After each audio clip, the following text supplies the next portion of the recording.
Bismillahirrahmanirrahim. Assalamualaikum warahmatullahi wabarakatuh.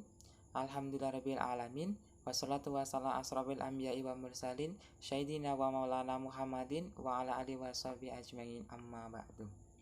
Alhamdulillah, puji syukur marilah kita haturkan kehadirat Allah Subhanahu wa taala yang telah memberikan kita berbagai kenikmatan, khususnya kenikmatan yang prima, sehingga kita dapat berjumpa kembali dalam pembelajaran materi konsep dasar IPA tanpa halangan suatu apapun. Amin. Sholawat serta salam tidak lupa kami haturkan kepada beliau Nabi Agung Nabi Muhammad SAW yang kita nantikan syafaatnya di yaumul qiyamah. Amin. Di sini kami dari kelompok 2 akan mempresentasikan tentang wujud benda, suhu, dan perubahannya. Sebelumnya perkenalkan kami terlebih dahulu. Nama saya Wianto sebagai moderator, Eka Budi Astuti sebagai pemateri, Amnatus Solihah sebagai pemateri, dan Zulfa Musyafatul Husna sebagai pemateri. Baik, langsung saja untuk pembahasan yang pertama akan disampaikan oleh Amnatus Solihah sebagai pembawa pemateri pertama. Kepadanya disilakan. Wujud benda. Benda adalah segala sesuatu di sekitar kita yang berwujud dan memiliki massa. Di lingkungan sekitar kita ada banyak sekali benda.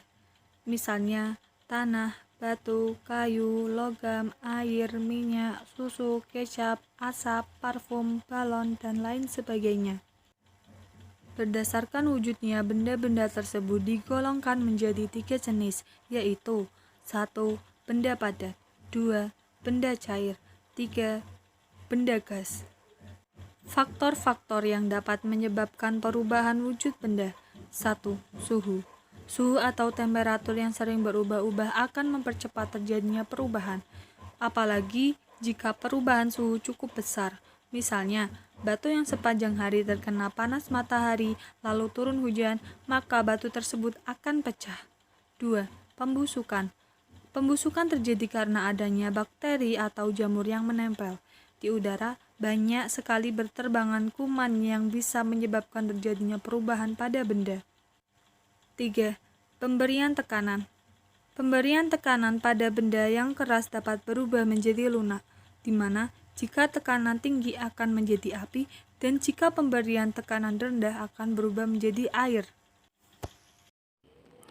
Pengaruh suhu terhadap wujud benda. Suhu merupakan besaran yang menyatakan derajat panas dan dingin suatu benda. Benda yang mengalami perubahan suhu juga bisa mengalami perubahan wujud berupa pemuaian dan penyusutan. 1. Pemuaian.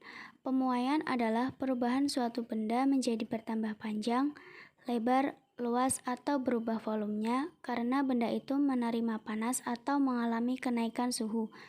2. Penyusutan.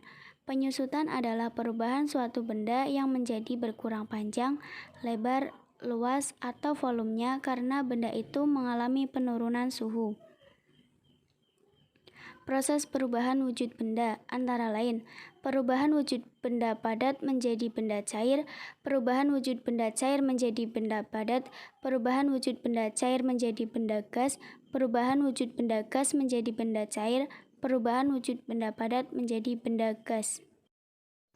Sifat bahan dan kegunaannya. Yang pertama, logam. Logam merupakan bahan yang kuat dan kokoh. Logam bersifat penghantar listrik dan tidak tembus cahaya. Jenis logam yang banyak digunakan adalah aluminium, besi, dan baja. Aluminium banyak dimanfaatkan untuk membuat bahan bangunan, atap, pintu, jendela, dan perabot rumah tangga. Yang kedua, kayu. Kayu memiliki kekerasan tertentu. Sifatnya yang keras membuat kayu dapat menjadi penahan bahan. Kayu bisa digunakan sebagai penyangga rumah dan benda-benda keperluan rumah tangga, tempat tidur, pintu, meja, kursi, dan lemari. Yang ketiga, plastik. Plastik banyak digunakan sebagai bahan pembuat benda-benda yang kita gunakan sehari-hari, antara lain jas hujan, kemasan air mineral, dan ember. Yang keempat, karet. Karet menjadi bahan baku utama pembuatan ban seperti ban mobil, ban sepeda motor, dan ban sepeda. Karet cenderung tidak tahan panas, mudah leleh. Yang kelima, kaca. Kaca dapat digunakan sebagai bahan jendela dan spion kendaraan. Selain itu, kaca dapat digunakan sebagai bahan pembuat lensa kacamata. Demikian video presentasi dari kelompok kami. Kurang lebihnya kami mohon maaf yang sebesar-besarnya. Wal afiq ila aqwa min thoriq. Assalamualaikum warahmatullahi wabarakatuh.